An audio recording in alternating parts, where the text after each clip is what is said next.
So let's say you're selling or buying social security numbers. I know none of you would do that. I know none of you would do that. But let's say you are. 42 USC section 408A7A.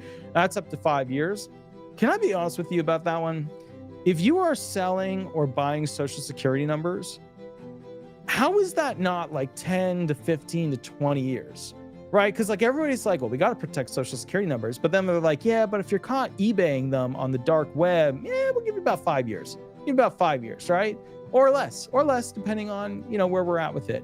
Like to me, if you wanted to fix social security benefits, if you catch somebody buying and selling social security numbers, perhaps 30 years. Like wouldn't that make more sense to go ahead and, for example, okay, let me ask you this. If Biden wanted to not have people buying and selling social security numbers to immigrants, which, clearly I can't successfully make that argument or defend him against him committing that crime or version of treason. But if he wanted people to not do that, he would go ahead and make the crime with the punishment vastly more severe. Now, at the same time, Trump can do a lot of things.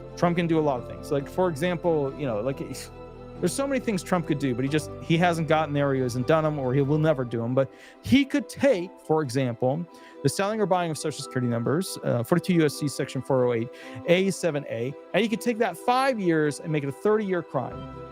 Now, if people start going to jail for that level of crime, which is directly in line with his whole come to this country legally, that's his whole, he's peddling that and pushing hard on it, and people had a little bit of pushback because they're like, well, now I don't have a landscaper, now I don't have a construction team, and he's like, well, that included those individuals. But my point to you about it is, he could do that.